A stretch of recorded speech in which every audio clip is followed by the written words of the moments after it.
Panorama group, जो सोचता है वो करता है। नमस्कार, मैं हूं सागर कुमार। न्यूज हाट देख रहे हैं आप। देखिए, इस वक्त देश में तनातनी का माहौल है। भारत और पाकिस्तान के बीच में युद्ध जैसे हालात हो गए हैं, लेकिन बिहार में भी सियासत थमने की नाम नहीं ले रही। देखिए, लगातार सियासी हलकनों में बिहार को लेकर खूब बातचीत हो रही है, चर्चाएं चल रही हैं। आने वाला जो विधानसभा चुनाव है, इसके लिए तैयारियां की जा रही हैं।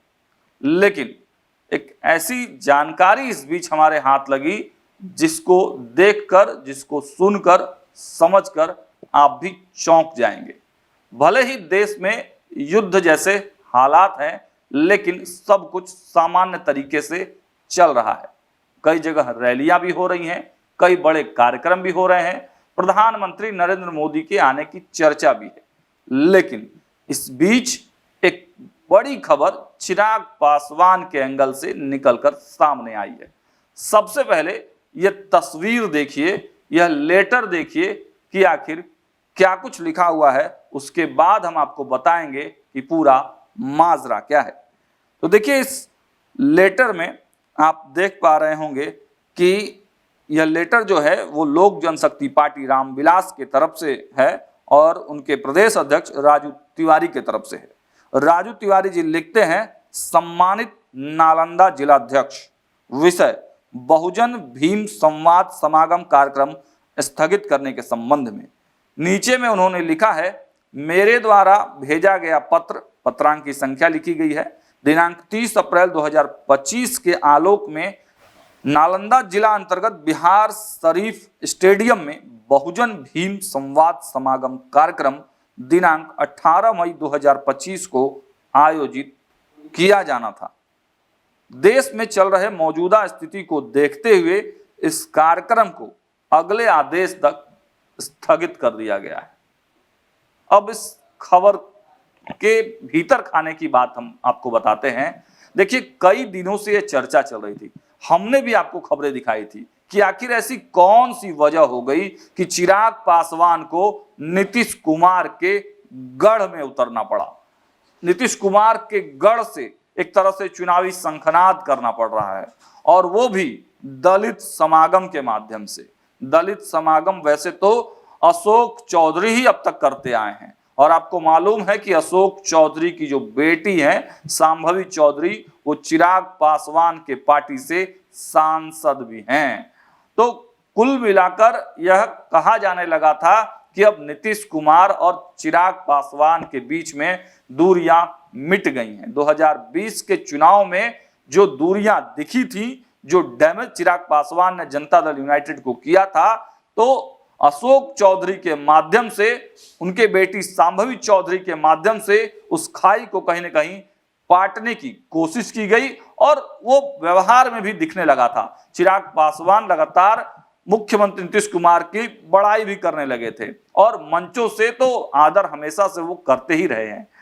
लेकिन अब जब ये खबर आई कि 18 तारीख को चिराग पासवान नीतीश कुमार के गढ़ से चुनावी यात्रा की शंखनाद कर सकते हैं, बहुजन भीम समागम कार्यक्रम उन्होंने नाम दिया, ऐसे में सवाल यह उठने लगा कि आखिर यह कार्यक्रम नीतीश कुमार के गढ़ से ही क्यों शुरू है, और वह भी ऐसा नाम जो दिया गया, बहुजन भीम समागम। देखिए, भीम समागम, बहुजन भीम समागम कोई भी कर सकता है, लेकिन अशोक चौधरी इस कार्यक्रम को हमेशा से करते आए हैं, और इसी साल उन्होंने इस कार्यक्रम को किया भी है। हालांकि वो ऑफिशियल कार्यक्रम जनता दल यूनाइटेड का था। तो खलबली मच गई, चारों तरफ खबरें चलने लगी कि क्या चिराग पासवान फिर से प्रेशर पॉलिटिक्स कर रहे हैं, फिर से नीतीश कुमार पर दबाव बनाने का प्रयास कर रहे हैं। एक तो पहले से ही जनसुराज के जो सूत्रधार हैं प्रशांत किशोर ने कहा है कि वह भी जो है 11 मई को सीएम नीतीश कुमार के गांव जाएंगे और वहां से वो शुरुआत करेंगे, हस्ताक्षर अभियान की शुरुआत करेंगे, घर घर जाएंगे, पूछेंगे लोगों से कि क्या हुआ है सरकारी काम, क्या नहीं हुआ है। ऐसे में जब जनसुराज के लोग, जनसुराज के सूत्रधार प्रशांत किशोर सरकार के लिए मुश्किलें पैदा कर रहे हैं, उसी समय दूसरे तरफ चिराग पासवान भी नीतीश कुमार के गढ़ में जाकर तैयारी कर रहे हैं। लेकिन अब जो लेटर हमने आपको दिखाया है उसमें यह साफ कहा गया है कि देश में जो स्थिति चल रही है उसके लिए इस कार्यक्रम को रद्द किया गया है।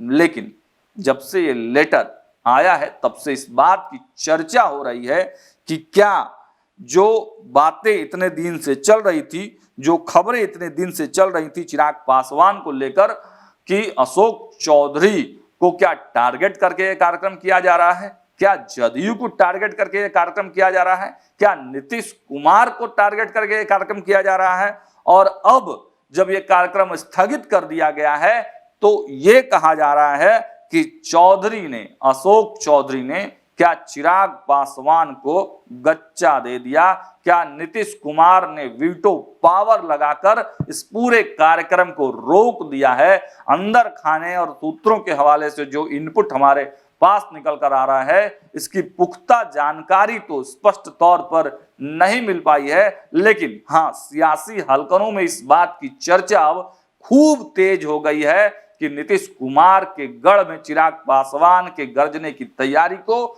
समेट दिया गया है। नीतीश कुमार जो लगातार बैठक पर बैठक कर रहे थे, कल जदयू कार्यालय भी पहुंचे थे, तो उन तमाम बैठकों का मकसद ही यही था कि चिराग पासवान को किसी तरह से रोक दिया जाए, और अब तो फाइनल लेटर भी आ गया है। हालांकि इस प्रकार की खबरें बिहार की सियासत में लगातार चलते रहती हैं, जिनके बहुत ज्यादा ऑथेंटिकेट होने की जानकारी तो नहीं मिल पाती है, लेकिन ये बात तो तय है कि इससे बिहार का सियासी पारा एक बार फिर से चढ़ गया है। फिलहाल इस वीडियो में इतना ही। देखते रहिए न्यूज़ 8। बहुत बहुत धन्यवाद।